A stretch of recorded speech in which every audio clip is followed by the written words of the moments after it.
अस्सलाम वालेकुम स्टूडेंट्स, आज हम लोग जो टॉपिक पढ़ने वाले हैं सर अलेक्जेंडर फ्लेमिंग का, वो है इस चैप्टर का सबसे important topic, discovery of penicillin. Penicillin जो थी वो सबसे पहली दवाई थी, पहली एंटीबायोटिक थी, जरासीम को मारने वाली पहली दवाई सर अलेक्जेंडर फ्लेमिंग ने 1928 में डिस्कवर की।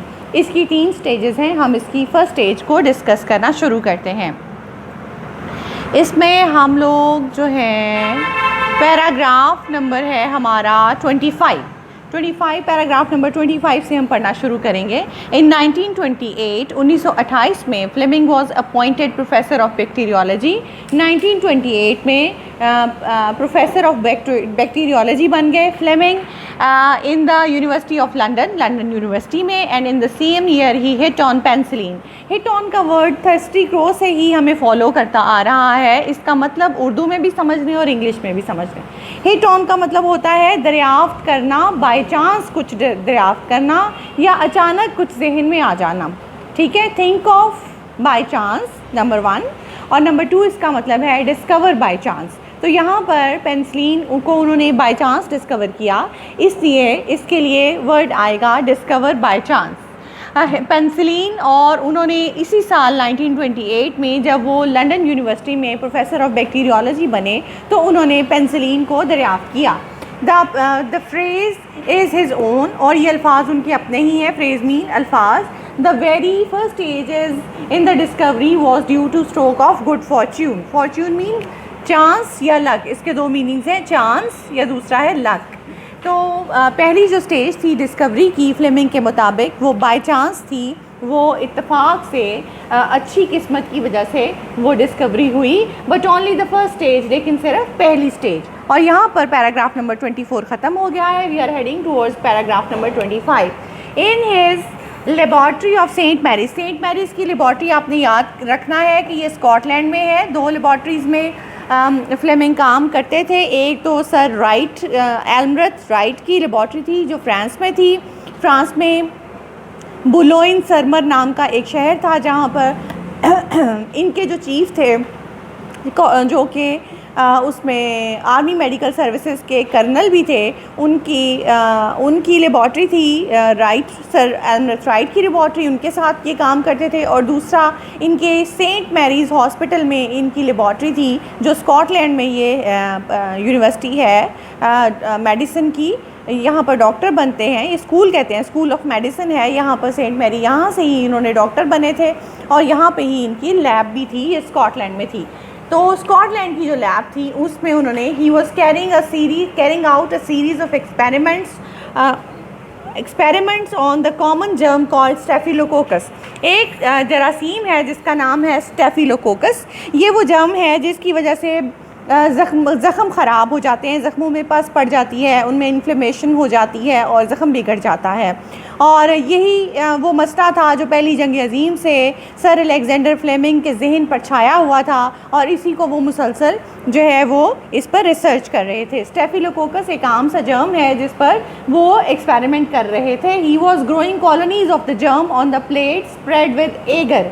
ये वर्ड एगर है, एगर, ठीक है। एगर जेली की तरह का कोई भी सब्सटेंस होता है, जेली की तरह का कोई मटेरियल होता है।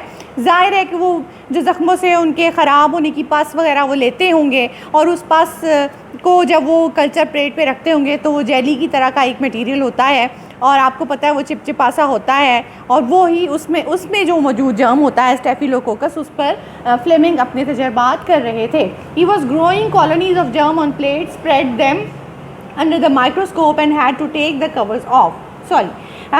He was growing the colonies of germ on plate spread with agar। और उन्होंने एगर जो है वो कल्चर प्लेट पे फैलाया हुआ था और उस पर वो इस जर्म को स्टडी कर रहे थे।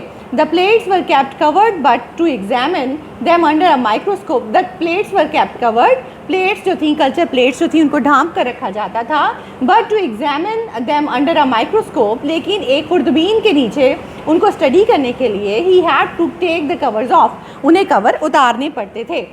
अब ये आगे उसकी अपनी लाइंस हैं फ्लेमिंग की जो बड़ी इंपॉर्टेंट है। As soon as you open a culture plate, जैसे ही आप कोई कल्चर प्लेट खोलते हैं, you are asking for trouble, तो आप एक मुसीबत को दावत देते हैं। The things drop from air, हवा से चीज़ें उस कल्चर प्लेट में गिरना शुरू हो जाती हैं। One of these bits of, bits का मतलब टुकड़ा या छोटा सा हिस्सा, one of these bits of trouble, इन मुसीबतों में से एक छोटी सी मुसीबत, happen to be penicillin, penicillin बनी। Mould spore, mould spore mould होता है, MOLD मोल्ड भी होता है इसके स्पेलिंग, और MOULD मोल्ड भी होते हैं। इन दोनों का मतलब होता है फंगस का बेसिक यूनिट। ये जो फंगस है ये इस तरह के ये देखें, इस तरह के जो, जिस तरह के मैंने सर्कल्स बनाया ना, इन सर्कल्स की फॉर्म में ये ग्रो करती है। जो ये वही फंगस मीन फफूंदी, वही फफूंदी जो रोटी पे लग जाती है, जो मिठाई पे लग जाती है, जो अचार पे लग जाती है, ये वही फफूंदी है। और ये स्पोर्स की शक्ल में, स्पोरेंजियम्स की शक्ल में ये जो ग्रो करती है, जो छोटे छोटे दाने इधर उधर बिखरे हुए आपको नज़र आते हैं, या छोटे छोटे दानों से बनी एक तार सी आपको नज़र आती है अगर खुर्दबीन से आप इस फंगस का मुताला करें। इसलिए ये मोल्ड्स, ये स्पोर्स से बनी होती है, इन छोटे छोटे ऐसे जो डॉट्स इनसे बनी होती है, इसलिए इनको स्पोर्स कहते हैं। तो एक कोई मोल्ड स्पोर जो है वो आकर कहाँ गिर गया, फंगस का कोई मोल्ड स्पोर, वो फंगस जो रोटी पे लगती है या जो अचार पे लगती है या जो चीज़ें ज़्यादा देर तक खाने वाली पड़ी रहें उन पे लग जाती है, वो उसका एक स्पोर आकर जैसे ही उन्होंने एगर वाली कल्चर प्लेट का जिस पे स्टेफिलोकोकस पड़े हुए थे, वो जरासीम जो है वो ज़ख़म में पस पैदा करते हैं, वो पड़े हुए थे, उसके ऊपर जैसे ही ये आकर ये स्पोर कहीं से गिर गया। मोल्ड स्पोर, एक mould spore coming from I don't know where, पता नहीं कहाँ से, dropped on plate, culture plate के ऊपर गिर गया। We are heading towards paragraph number 26। Presumably mean probably, शायद, प्रॉबेबली शायद, प्रेज्यूमेबली या आई इमेजिन, ठीक है। कहते हैं कि मेरा ख्याल है, मैं इमेजिन करता हूँ, मैं तसव्वुर करता हूँ, the spore of the mould और fungus was blown in through the window, मेरा ख्याल है कि ये फंगस का जो स्पोर है ये विंडो में से उड़ता हुआ हवा के ज़रिए लेबॉर्ट्री में आया। It may have come from the लाडर, इस वर्ड को आप देखें, ये लाडर वर्ड है। लाडर जो है इसके दो मीनिंग होते हैं, एक मीनिंग होता है स्टोर, जैसे घर का स्टोर होता है, स्टोर रूम कह लें या स्टोर कह लें, और दूसरा इसका मीनिंग होता है पेंट्री या कबर्ड। पेंट्री या ऐसी कबर्ड जिसमें खाने पीने की अशिया रखी जाती हैं, ऐसी अलमारी या ऐसी कबर्ड जिसमें खाने पीने की अशिया किचन में होती है, बाज़-औक़ात अक्सर औक़ात होती है, उसमें अचार की हम बोतलें रख देते हैं, मर्तबान रख देते हैं, ठीक है, इस तरह की चीज़ें जो हैं वो रख देते हैं, उसको हम पेंट्री कहते हैं या हम उसको कबर्ड कह देते हैं। तो ये इसके दोनों मीनिंग्स होते हैं लाडर के। यहाँ पर इससे मुराद पेंट्री ज़्यादा मालूम होती है। पेंट्री जो है किसी खाने पीने वाली जो कबर्ड है रखने वाली, वहाँ से उड़कर आया होगा। फॉरगेटफुल पैडिंगटन हाउसवाइफ, किसी फॉरगेटफुल भूल जाने वाली पैडिंगटन शहर की कोई ऐसी हाउसवाइफ होगी जो भुलक्कड़ सी होगी, यकीनन कोई चीज़ रख के खाने वाली वो पेंट्री में भूल गई होगी, या अचार में चम्मच चलाना भूल गई होगी, या किसी चीज़ को, खाने वाली चीज़ को धूप लगवाना भूल गई होगी, या कोई चीज़ देर तक पड़ी रहने दी होगी, उठाई नहीं होगी, उससे वहाँ पे उसको फंगस लग गई और उसका एक स्पोर उड़ता हुआ कहीं जो है वो सर अलेक्जेंडर फ्लेमिंग की लेबॉर्ट्री की खिड़की में से उड़ता हुआ आकर कल्चर प्लेट के ऊपर ड्रॉप हो गया, गिर गया। For this particular mould commonly breeds on damp bread, breeds का मतलब ग्रो करना, उगना, क्योंकि ये ख़ास किस्म की फंगस कॉमनली आमतौर पर ग्रो करती है डैम्प ब्रेड। डैम्प का मतलब होता है हल्की सी नमी वाला, थोड़ा सा गीला, डैम्प नमी वाला, मॉइस्ट, स्लाइटली वेट, क्योंकि ये फंगस ग्रो करती है नमी वाली ब्रेड पर, चीज़ पर, एंड प्रिजर्व्स का मतलब महफूज की हुई चीज़ें जैसे अचार, पिकल वगैरह। It grows best when the conditions are cool and the summer cool and damp, और ये उस वक्त बेहतरीन तरीके से ये फंगस उगती है जब क्या होता है कि हालात या माहौल जो है उसको कैसा मिले, ठंडा और नमी वाला माहौल मिले तो उसमें ये फंगस बहुत ज़्यादा ग्रो करती है। और the end the summer of 1928 was very cool and dam. और ये जो गर्मियाँ जिसमें ऐसे हुआ कि कहीं से मोल्ड स्पोर आकर खिड़की में से गुजर कर उनकी कल्चर प्लेट पे, फ्लेमिंग की कल्चर प्लेट पे ड्रॉप हो गया। ये 1928 की गर्मियाँ थीं और ये बहुत ही डैम थीं और बहुत ही कूल थीं, ठंडी और नमी वाली थी। Having settled on the culture plate, the mold began to grow। और कल्चर प्लेट पर गिरने के बाद ये फंगस बढ़ना शुरू हो गई। एंड ऑलमोस्ट एट वंस, और तकरीबन फ़ौरन ही, एट वंस फ़ौरन ही, ऑलमोस्ट तकरीबन, the microbes mean germs around it get begin to disappear, गायब होना शुरू हो गए। यानी डिसअपीयर के भी अब आप देखें कि 3 मीनिंग्स हैं। एक दूसरे से कनेक्टिविटी तो इन मीनिंग्स में नज़र आती है, लेकिन बाज़ औक़ात इनके इस्तेमाल का बिल्कुल ही जो चेंज वो हमें महसूस होता है। वैनिश का एक मतलब होता है, डिसअपीयर का एक मतलब होता है वैनिश, गायब हो जाना। दूसरा मतलब होता है गेट लॉस्ट, खो जाना, गुम जाना। और एक मीनिंग होता है डाई, मर जाना, जो यहाँ पे इस्तेमाल होगा। अब हुआ क्या है कि सर अलेक्जेंडर फ्लेमिंग जो हैं वो पस वाला, ज़ख्मों को ख़राब होने वाला मटेरियल लेके उसको कल्चर प्लेट पे उगा रहे थे और उसमें स्टेफिलोकोकस नाम का जो जर्म होता है उसका मुतालिया कर रहे थे। एक दफ़ा उन्होंने कल्चर प्लेट जो है वो हमेशा कवर करके रखते थे। जब उन्होंने कल्चर प्लेट का ढक्कन उठाकर उसको माइक्रोस्कोप के नीचे रखा तो कहीं से उनकी खिड़की से मोल्ड स्पोर उड़ता हुआ आकर उस कल्चर प्लेट में गिर गया और उसके गिरते ही इर्द गिर्द के सारे स्टेफिलोकोकस जो हैं वो मरना शुरू हो गए।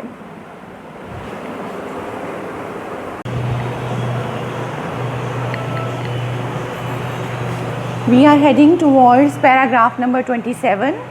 Fleming put aside the work he was doing and began to investigate. Fleming ने सारे काम एक तरफ रखे और इन्वेस्टिगेशन शुरू कर दी। इन्वेस्टिगेट का मतलब carry out research, inquiry to discover, यानी उसने रिसर्च शुरू कर दी। फ्लेमिंग ने सारे काम एक तरफ रखे और रिसर्च शुरू कर दी। He made a pure culture of mould. उसने मोल्ड का एक बिल्कुल प्योर का मतलब बिल्कुल खालिस कल्चर प्लेट बनाई, बिल्कुल खालिस मोल्ड स्पोर्स लेकर, वो फंगस लेकर, जिससे जो कि उसके ज़ाहिर है कि जिसका स्पोर उसकी कल्चर प्लेट में गिरा था, उसी फंगस को उस फंगस को लेकर अपनी कल्चर प्लेट पर उगाया। And tried it's effect on other bacteria, और दूसरे बैक्टीरियाज पर भी इसके असरात का मुशाहिदा किया। Some grew right up to it, others like Staphylococcus। अब पहले ये वर्ड स्टेफिलोकोकस आया हुआ है और अब ये वर्ड स्टेफिलोकोकी आ गया है। स्टेफिलोकोकस एक जर्म है जो ज़ख्मों में पस वगैरह पैदा करता है और ये उसका प्लूरल है स्टेफिलोकोकी। ये ऐसे जो है स्टेफिलोकोकी, ये प्लूरल है इसका स्टेफिलोकोकस का। स्टॉप शॉर्ट, रुक गया। स्टॉप शॉर्ट का मतलब आपको पता है रुक जाना, लेकिन जब इसके साथ शॉर्ट लग जाए तो इसका मतलब होता है अचानक रुक जाना, टू स्टॉप सडनली और अब्रप्टली। इनहिबिटेड का मतलब रुक। इसके 3 मतलब है इस वर्ड के, और इस वर्ड को स्टडी करना सही तरह से ज़रूरी है। ये वर्ड है इनहिबिटेड और इसके 3 मतलब हैं। एक मतलब है शर्मीला, कॉय, बैशफुल या शाय, ठीक है। दूसरा मतलब है इसका रिज़र्व्ड, जैसे कुछ लोग रिज़र्व होते हैं, बहुत ज़्यादा फ्रैंक नहीं होते, रिज़र्व, सेल्फ रेस्ट्रेंट। और इसका एक तीसरा मतलब है जो यहाँ पर फिट होगा, वो होता है मुमानियत, रोकना, स्टॉप। यहाँ पर स्टॉप के मीनिंग में आएगा by its anti bacterial action. Fleming ने सारे काम छोड़े और उस पर रिसर्च शुरू कर दी, उस मोल्ड स्पोर पर, जिसके गिरते ही जो है सारे के सारे जर्म्स बनना शुरू हो गए थे स्टेफिलोकोकस के उसकी कल्चर प्लेट पर। उसने एक कल्चर प्लेट बनाई इसी जो है फंगस की, इसी मोल्ड की, और इसके असरात को ट्राई किया मुख्तलिफ बैक्टीरियाज पर। तो उसने देखा कि फ़ौरन ही स्टेफिलोकोकस जो है वो फ़ौरन ही एब्रप्टली ही इसके असर से बढ़ना रुक जाता है। बाइट्स इनहैबिटेड, क्योंकि इसका एंटी बैक्टीरियल एक्शन है। क्योंकि ये एक्शन कैसे करता है, काम कैसे करता है, बैक्टीरिया को मारने का काम करता है। इसमें एंटी बैक्टीरियल एक्शन होता है और फ़ौरन ही जो जर्म्स हैं वो बढ़ना रुक जाते हैं। अभी यहाँ पर जो है पैराग्राफ नंबर 27 के साथ ही first stage of discovery complete होती है, जिसमें फ्लेमिंग ने एक ऐसा एंटी बैक्टीरियल सब्सटेंस दरियाफ्त कर लिया जो क्या करता था, जो कि जर्म्स को मारता था, लेकिन ल्यूकोसाइट्स पर कोई भी, leucocytes white blood cells of body भी होते हैं और जिस्म का दिफाई निज़ाम भी होते हैं, तो ल्यूकोसाइट्स पर कोई बुरा असर नहीं करते थे। ये ऐसा एंटी बैक्टीरियल उसने जो बहुत नेचुरल था और जिस्म को कोई नुकसान नहीं पहुंचाता था और जर्म्स को मारता था, फ्लेमिंग ने डिस्कवर कर लिया। अब तक यही हुआ कि एक दफ़ा क्या हुआ कि फ़र्स्ट वर्ल्ड वॉर से में जो है वो 70 मिलियन लोगों की डेथ हो गई स्टेफिलोकोकस नाम के जर्म की वजह से। स्टेफिलोकोकस वो जर्म है जिसकी वजह से ज़ख़म बिगड़ जाता है और फसलों में और जो ज़ख्मों में पस पड़ जाती है। जो स्टेफिलोकोकस था उसने उसका एगर लेके, उसका मादा लेके अपनी कल्चर प्लेट पे उगाया हुआ था, और जैसे ही उसने उसको स्टडी करना शुरू किया माइक्रोस्कोप पे, तो कहीं से उसकी खिड़की में से उड़ता हुआ कोई फंगस का स्पोर उसके ऊपर आकर गिरा। ये वो फंगस थी जो अक्सर रोटियों पर, ब्रेड पर, अचार पर और प्रिजर्व्स जो चीज़ें होती हैं उनके ऊपर लग जाती है, चीज़ के ऊपर लग जाती है। ये फंगस लेकर उसने उसकी एक कल्चर प्लेट बनाई और उसके असरात को स्टडी करना शुरू किया। उसने देखा कि ये एंटी बैक्टीरियल है, जरासीम बैक्टीरिया को मारती है, और ख़ास तौर पर स्टेफिलोकोकस के ऊपर जैसे ही ये गिरती है स्टेफिलोकोकस के ऊपर, तो फ़ौरन ही स्टेफिलोकोकस बढ़ना ख़त्म कर देता है। अचानक ही उसका जो है वो उसकी ग्रोथ ख़त्म हो जाती है। इस तरह से उसने एक ऐसा नेचुरल एंटीसेप्टिक डिस्कवर किया जिसके असरात जिस्म के ऊपर बिल्कुल नेगेटिव नहीं थे। वो जिस्म को, वाइट ब्लड सेल्स को कोई नुकसान नहीं पहुंचाता था, लेकिन वो जर्म्स को मारता था। और यही वो चीज़ थी जो पहली जंग अज़ीम से ढूंढी जा रही थी। फ्लेमिंग को मालूम हो गया कि उसने वो नेचुरल एंटीसेप्टिक जिसको कई सालों से ढूंढा जा रहा था और जिसकी वजह से 70 लाख लोग मौत का शिकार हुए, उसका इलाज करने के लिए एक बेहतरीन नेचुरल एंटीसेप्टिक फ्लेमिंग ढूंढ चुका है। अब हम इसके सेकंड पोर्शन की तरफ बढ़ते हैं। जो इसकी सेकंड स्टेज है वो पैराग्राफ नंबर 28 से स्टार्ट होती है। The next step was to produce the antibacterial substance. Substance का वर्ड बार बार आ रहा है, इसका मतलब होता है मैटर या मटेरियल, फ्री ऑफ मोल्ड। लेकिन अगला स्टेप ये था कि इस मोल्ड स्पोर के, इस फंगस के साथ तो आप कोई दवाई नहीं बना सकते, कोई ऐसी दवाई आप बनाएं जिसमें ये फंगस के असरात तो शामिल हों लेकिन ये फंगस डायरेक्टली शामिल ना हो। तो उसने क्या किया, एक ऐसा सब्सटेंस बनाया। Fleming did this planting the mould on the meat broth. Broth होता है यखनी, ये जो हम पुलाव के लिए यखनी बनाते हैं ना, इसको ब्रॉथ कहते हैं। ब्रॉथ, यखनी, गोश्त जो है उसको हम मीट लेते हैं, या बेशक आप किसी भी एनिमल का, जो भी एनिमल कोई खाता, हम लोग क्या करते हैं कि हम गोट का मीट लेते हैं या हम चिकन का मीट लेते हैं या काऊ का मीट लेते हैं, और उसको हम लोग फिर उबालते रहते हैं यहाँ तक कि वो बहुत सॉफ्ट हो जाता है वो मीट। तो उसमें हम कुछ चीज़ें भी डालते हैं, ज़ाहिर है नमक डालते हैं, काली मिर्च डालते हैं और लहसुन वगैरह डालते हैं। तो वो जो मीट ब्रॉथ है ना, उसको वही मीट ब्रॉथ उसने ली और उसके ऊपर उसने क्या किया कि उसने मोल्ड को उगाया। ये जो मोल्ड है वो वाली फंगस, ये मोल्ड है एक्चुअली उस फंगस को जो कि ब्रेड वगैरह पे लग जाती है, जो आके उसकी कल्चर प्लेट पे गिरी थी, उसका नाम मोल्ड है। उस मोल्ड नाम की फंगस को उसने क्या किया कि अपनी एक मीट ब्रॉथ के ऊपर उसने उगाया। It grow on the surface. Surface का मतलब अपर मोस्ट लेयर, ऊपर वाली सतह पर। वो फेल्ट होता है, ऊन से बना हुआ एक कपड़ा होता है, ठीक है, ऊन से बना हुआ एक कपड़ा होता है। तो वो कहता है कि बिल्कुल ऊन की तरह, ऊन के बने हुए कपड़े की तरह इसके ब्रॉथ के ऊपर उग गई मांस। ये मांस वर्ड है। मांस के भी 3 मीनिंग्स होते हैं, इसको भी आप देख लें। एक मास होता है बहुत सारे लोग, क्राउड ऑफ पीपल, उसको मास कहते हैं। ये बहुत सारी चीज़ों को भी मास कहते हैं। और तीसरा जो यहाँ पर फिट होगा मास का मीनिंग, वो है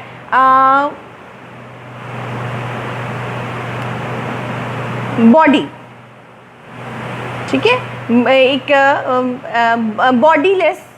बॉडीलेस ऑब्जेक्ट कि शेपलेस ऑब्जेक्ट, एक शेपलेस ऑब्जेक्ट की तरह फंगस जो है उसने ब्रॉथ पर जब उगाई तो एक शेपलेस, बिल्कुल उसकी कोई शेप नहीं थी, वो एक बेशक्ल मादे की तरह उसके ऊपर उसने उगा ली वो फंगस ब्रॉथ के ऊपर, मीट ब्रॉथ के ऊपर। ठीक है, उसकी सतह पर ये उगी। टर्न द ब्रॉथ येलो, और इससे क्या हुआ, इस फंगस के उगते ही वो ब्रॉथ जो है, यखनी जो है, उसका कलर पीला हो गया। आफ्टर अ वीक्स ग्रोथ, एक हफ्ते के उगने के बाद, the fluid was strained through a fine filter, उसने स्टेन का मतलब होता है छान लेना, फ़िल्टर कर लेना। इसका इन दोनों का जो अल्टरनेटिव होगा वो होगा सिव, SEIVE, सिव का मतलब भी छान लेना। छलनी नहीं होती, छलनी जिससे हम छान लेते हैं तो उसको कहते हैं, उस छलनी का नाम जिससे हम चाय को छानते हैं उसका नाम भी स्ट्रेनर होता है। और अगर स्ट्रेनर को साइज़ में आप बड़ा कर दें तो फिर आप उसको फ़िल्टर कह सकते हैं, जो साइंटिफिक लैब्स में यूज़ होते हैं। तो उसने कहा कि एक हफ़्ता तक उसने वो जो है मोल्ड उसके ऊपर उगाया, वो एक बिल्कुल शेपलेस मास की तरह उसके ऊपर उगा। और एक वीक के बाद जो है वो उसका कलर जो है ब्रॉथ का वो येलो हो गया। और फिर उसने क्या किया कि उसको छान लिया, उस यखनी को अच्छी तरह एक अच्छे से फ़िल्टर से छान लिया। And tested for its anti bacterial properties, और फिर इसकी बैक्टीरिया को मारने की प्रॉपर्टीज़ का मतलब खसूसियात। इसके भी दो मीनिंग्स हैं। प्रॉपर्टी का एक तो मीनिंग होता है बिलोंगिंग्स या पोजेशंस, जिसका मतलब होता है मलकियत की चीज़ें, लेकिन दूसरी यहाँ पर साइंटिफिक मीनिंग में आएगा। और प्रॉपर्टीज़ का वर्ड उसका साइंस में मीनिंग होता है कैरेक्टरिस्टिक्स या ट्रेट्स, खूबियाँ, खसूसियात। तो यहाँ पर उसने कहा, फिर उसने जो यखनी बनाई उसकी एंटी बैक्टीरियल खसूसियात को उसने जज किया कि क्या इसमें बैक्टीरिया को मारने की खसूसियात मौजूद हैं। The results were as favourable as before, और ये जितना कि वो मोल्ड तेज़ी से जरासीम को और बैक्टीरिया को मार रही थी, उतना ही ये ब्रॉथ भी जो है उतनी तेज़ी से ही इस ब्रॉथ ने जो उसने उसके ऊपर मोल्ड उगा के तैयार की थी और फ़िल्टर करके अब उसने छान के जब देखा तो उसका असर भी उतना ही ज़्यादा इफ़ेक्टिव था बैक्टीरिया के ऊपर जितना कि मोल्ड का था। And Fleming knew that he had discovered another natural antiseptic, और फ्लेमिंग को अब पता चल गया कि ये दूसरा एंटीसेप्टिक है जो उसने नेचुरल एंटीसेप्टिक। बहुत सारे केमिकल एंटीसेप्टिक्स तो पहले ही इन्वोक थे और इस्तेमाल हो रहे थे, लेकिन वो यूज़लेस थे क्योंकि उनको जिस्म के अंदर जरासीम मारने के लिए इस्तेमाल नहीं किया जा सकता था। और जब ज़ख्मों के अंदर पहले से पस मौजूद हो तो वो केमिकल्स जो हैं वो नुकसानदेह थे, बजाय इसके कि वो जिस्म को फ़ायदा देते और जरासीम को मारते, वो ल्यूकोसाइट्स को मारते थे। और फ़र्स्ट वर्ल्ड वॉर से ही इस चीज़ की ज़रूरत थी कि कोई ऐसी चीज़ ईजाद की जाए या डिस्कवर की जाए जो नेचुरल हो, जिस्म के अंदर दाखिल करके उससे जरासीम को मारा जा सके, लेकिन उससे white blood cells of body को नुकसान ना पहुँचे। और ऐसी पहली नेचुरल एंटीसेप्टिक लाइसोजाइम उसने डिस्कवर की। और फ्लेमिंग को पता चल गया जब उसने इस ब्रॉथ का टेस्ट किया और इसने तेज़ी से जरासीम को मारा तो उसको पता चल गया कि फ्लेमिंग ने एक दूसरा नेचुरल एंटीसेप्टिक डिस्कवर कर लिया। एंटीसेप्टिक का मतलब जरासीम को मारने वाला कुदरती तौर पर पाई जाने वाली चीज़ विद फार ग्रेटर पॉसिबिलिटीज़। और इसकी पॉसिबिलिटीज़ जो हैं, इसके इम्कानात बहुत ज़्यादा हैं इफ़ेक्टिव होने के, काम आने के, दवाई बनने के इससे चांसेस बहुत ज़्यादा। इस वाले लाइसोजाइम की निस्बत इससे दवाई जो है वो बहुत आसानी से बनाई जा सकती है then lysozyme. He called it penicillin, और उसने ये मोल्ड स्पोर से तैयार की जाने वाली एंटीबायोटिक को, एंटीबैक्टीरियल को पेंसिलिन का नाम दिया। और इस तरह मेडिकल हिस्ट्री की पहली दवाई पेंसिलिन की सेकंड स्टेज भी कंप्लीट हो गई। Further experience showed that in its effect on germs like staphylococci. अच्छा, इस वर्ड को भी मैं डिस्कस करती हूँ। स्टेफिलोकोकस इसका वाहिद है और स्टेफिलोकोकी, लोकोक्सी, कई जगह इसको लोकोक्सी भी बोलते हैं, लेकिन इसका जनरली जो इसकी प्रोनाउंसिएशन है वो स्टेफिलोकोकी है, लोकोकी। Staphylococci penicillin was about 3 times as stronger as carbolic acid. अब पेंसिलिन का फ़ायदा ये हुआ कि एक तो ये नेचुरल थी, ये जिस्म के वाइट ब्लड सेल्स को कोई नुकसान नहीं पहुंचाती थी और जर्म्स को मारती थी। दूसरा ये था कि बाकी केमिकल्स की निस्बत, जैसे पहले केमिकल कार्बोलिक एसिड इस्तेमाल हो रहा था जर्म्स को मारने के लिए, तो जर्म्स को मारने के लिए कार्बोलिक एसिड की निस्बत ये 3 गुना ताकतवर थी।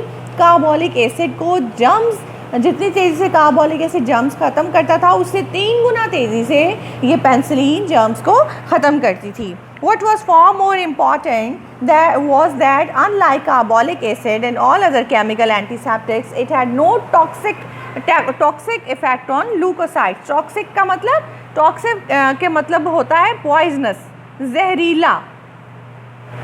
और जो चीज़ ज़्यादा इम्पॉर्टेंट थी वो ये थी कि वाइट ब्लड सेल्स पर, leucocytes white blood cells of the body या defence system of the body, तो defence system of the body पर भी जो चीज़ उससे भी ज़्यादा इम्पॉर्टेंट थी, जर्म्स को मारने से भी ज़्यादा इम्पॉर्टेंट ये चीज़ थी कि पेंसिलिन लूकोसाइट के ऊपर कोई भी टॉक्सिक पॉइजनस असर नहीं छोड़ती थी, कोई भी जहरीला असर नहीं करती थी। थ्योरेटिकली का मतलब कॉन्सेप्चुअली का मतलब कि नज़रियाती तौर पर it look like an ideal germ killer. ये एक ज़बरदस्त किस्म का जर्म किलर था। The antiseptic that had been sought ever since. Sought जो है ये वर्ड, ये सीक के वर्ड की सेकंड फॉर्म है। इसका पास्ट और पास्ट पार्टिसिपल सीक का सॉट होता है। सीक का मतलब होता है तलाश करना। तो ये जो पेंसिलिन है ये एक ऐसा एंड आइडियल, इतनी आइडियल जर्म किलर थी जो कि हमेशा से तलाश की जा रही थी। पास्चर डिस्कवर जर्म, पास्चर ने जर्म को डिस्कवर किया। In practice there was one big obstacle in its crude. उस वक्त से एक ऐसा नेचुरल एंटीबायोटिक, जिस वक्त से पास्चर ने जर्म को डिस्कवर किया कि जरासीम बीमारी की वजह है, उस वक्त से ही एक ऐसा एंटीबायोटिक, ऐसा एंटीबैक्टीरियल तलाश करने की कोशिश की जा रही थी जो कि जरासीम को ख़त्म करे लेकिन लूकोसाइट्स को नुकसान ना पहुंचाए। और ये पेंसिलिन वैसा ही एक आइडियल जर्म किलर था।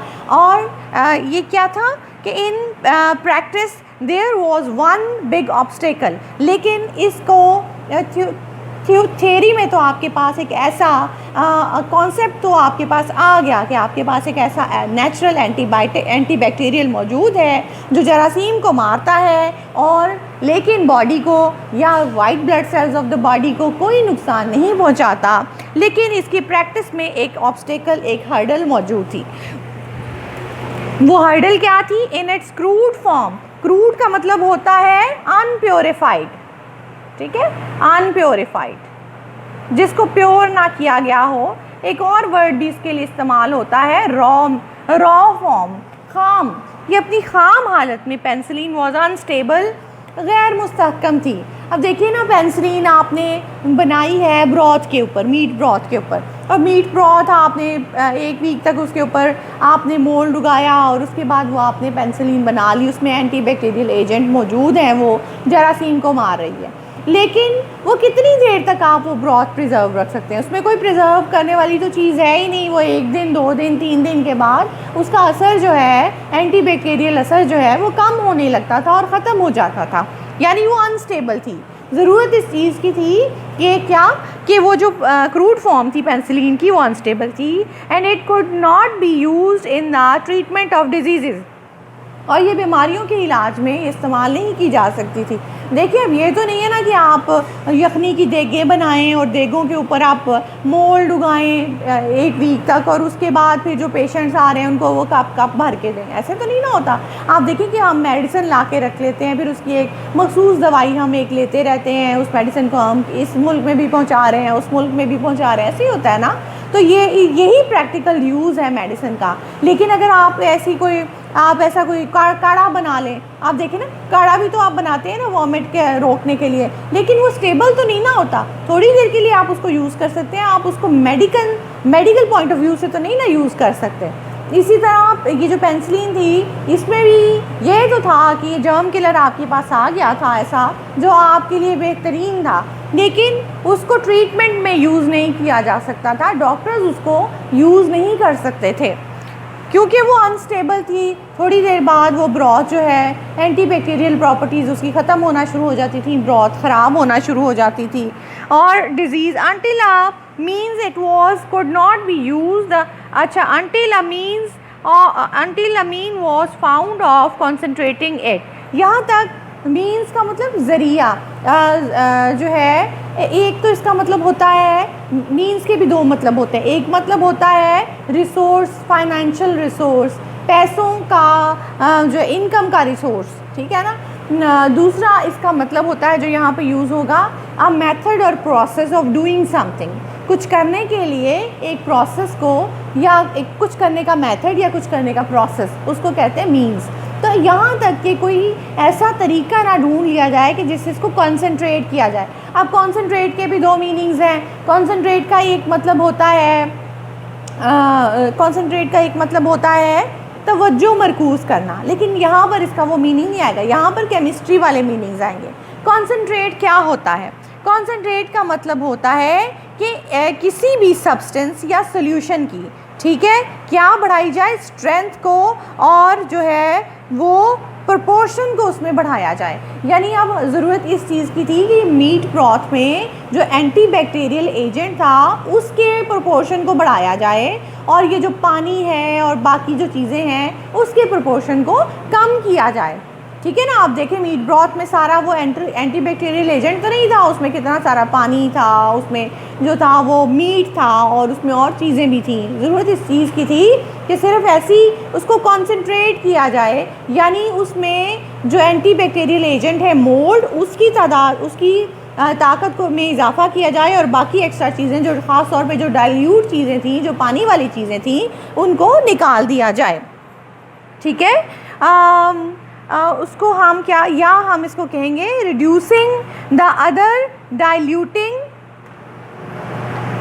ऑब्जेक्ट और बी सेलेक्टिंग और bye selecting accumulation of atoms and molecules. यानी उसमें एंटीबैक्टीरियल एजेंट जो था उसके एटम्स और मॉलिक्यूल्स को इकट्ठा कर कर एक दवाई बनाई जाए और बाकी जो डाइल्यूट चीज़ें थी, यानी वो डाइल्यूट का मतलब पानी वाली जो चीज़ें थी उनको ख़त्म किया जाए और जो एंटीबैक्टीरियल एजेंट है उसको, उसके एटम्स को और उसके मॉलिक्यूल्स को लेकर एक ताकतवर मेडिसिन जो है वो तैयार की जाए।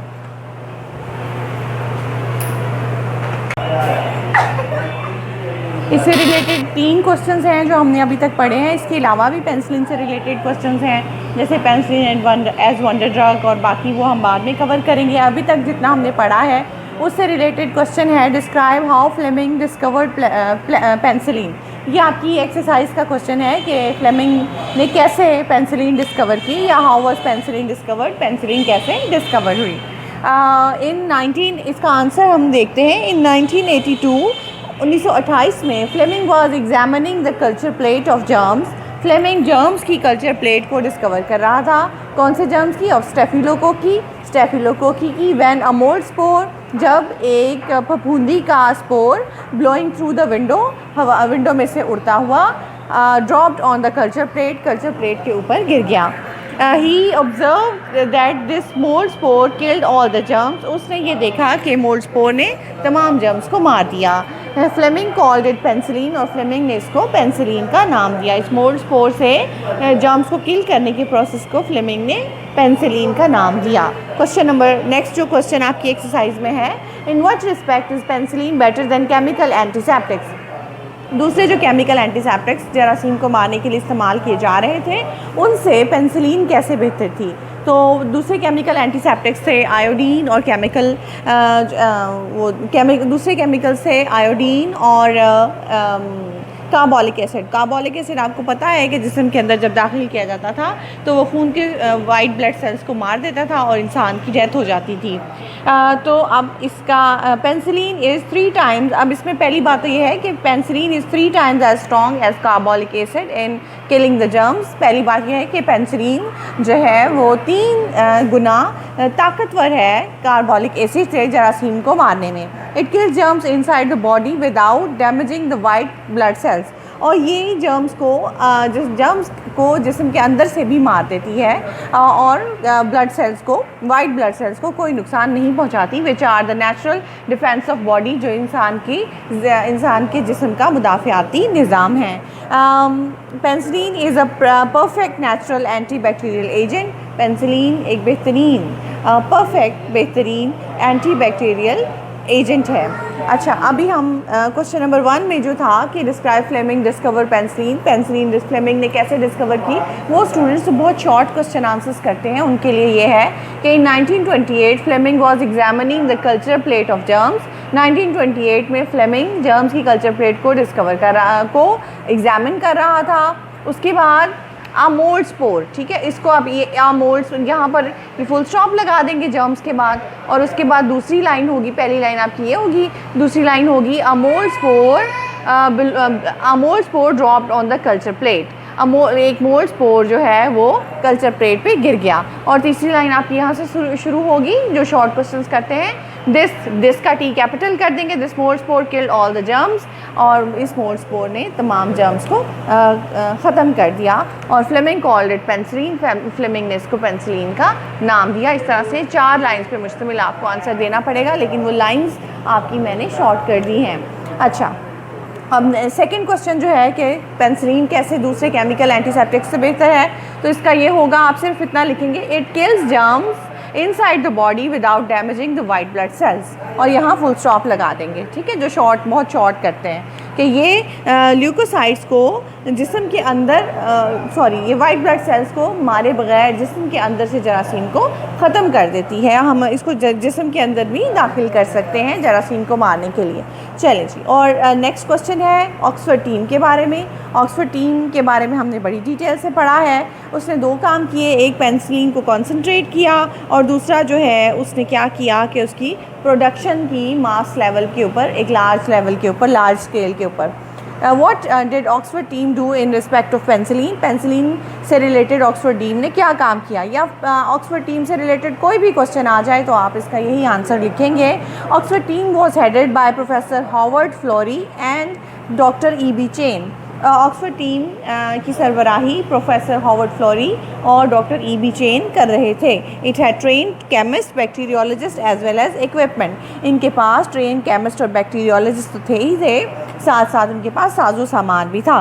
This team with a long hard struggle, इस टीम ने एक लंबी और मुश्किल स्ट्रगल जद्दोजहद के बाद सक्सीडेड इन कंसनट्रेटिंग पेंसिलिन को कंसनट्रेट करने में कामयाब हो गई। कंसनट्रेट करना मैंने आपको बताया है कि जैसे कंसनट्रेट का मतलब होता है कि जो सब्सटेंस आप एक सब्सटेंस बनाते हैं, जैसे कि फ्लेमिंग ने एक सब्सटेंस बनाया कि मीट ब्रॉथ के ऊपर, यखनी के ऊपर उसने जो फंगस उगाई, और उसके बाद 1 वीक के बाद उसने उसको स्टेन कर लिया, और उसके पास वो यखनी एक एंटी बैक्टीरियल सब्सटेंस के तौर पे आ गई। अब इस सब्सटेंस को कॉन्सेंट्रेट करना है। कॉन्सेंट्रेट कैसे करना है कि इसमें जो हमें एंटी बैक्टीरियल एजेंट के एटम्स और मॉलिक्यूल्स हैं वो चाहिए, और बाकी जो डाइल्यूट चीज़ें हैं, पानी है और इसमें मीट है और बाकी चीज़ें हैं, वो हमें नहीं चाहिए। तो हम उन मॉलिक्यूल्स और एटम्स को इकट्ठा करेंगे और बाकी चीज़ों को निकाल देंगे जो हमें चाहिए। उन एटम्स और मॉलिक्यूल्स को इकट्ठा करने के प्रोसेस को कहते हैं कंसंट्रेट करना। तो इन्होंने जो एंटीबैक्टीरियल एजेंट है उसके अंदर, फंगस के अंदर, वो उसको कंसंट्रेट करके इन्होंने पेंसिलिन को बनाया, इस ऑक्सफोर्ड टीम ने, ठीक है। द फर्स्ट, इसके लिए उन्हें केमिस्ट चाहिए थे, उनके पास वो भी थे, बैक्टीरियोलॉजिस्ट भी उनके पास थे, और इसके अलावा उनके पास जितना भी इक्विपमेंट इस काम के लिए चाहिए था वो भी था। First patient with penicillin was treated in 1941। 1941 में पहले पेशेंट का पेंसिलिन से इलाज किया गया। It was sent to British army. This Oxford team took help of American method of production. इस ऑक्सफोर्ड टीम ने इसकी प्रोडक्शन के लिए अमेरिकन मेथड्स की, अमेरिकन टेक्नोलॉजी की हेल्प ली। ये ऑक्सफोर्ड टीम लंदन की टीम थी। In 1943 it was sent to British army at war in Africa. और वॉर में जो वूंड्स आते हैं उसके लिए इसकी बहुत ज़रूरत महसूस हो रही थी जंग अज़ीम 1 से। और 1943 में ये जो ब्रिटिश आर्मी थी अफ्रीका में लड़ाई कर रही थी। आपने लेसन में पढ़ा कि 8th आर्मी ऑफ ब्रिटिश जो थी वो 8 आर्मी इन इजिप्ट में भेज दी गई, यानी कि वो आर्मी जो अफ्रीका में ब्रिटिश की तरफ से लड़ाई कर रही थी उनको ये पेंसिलिन भिजवा दी गई दवाई के तौर पे, ताकि जो सोल्जर ज़ख्मी हो रहे थे उनके ज़ख्मों का इलाज किया जा सके। और जिन्होंने शॉर्ट आंसर करना है वो सिर्फ यही लाइन लिखेंगे कि ऑक्सफोर्ड टीम कंसनट्रेटेड पेंसिलिन। जिन्होंने लॉन्ग करना है उनका यहाँ पर ख़त्म हो जाएगा, लेकिन जिन्होंने शॉर्ट आंसर देना है वो सिर्फ यही एक लाइन लिख दें कि Oxford team concentrated penicillin. Oxford team ने पेंसिलिन को कंसनट्रेट किया।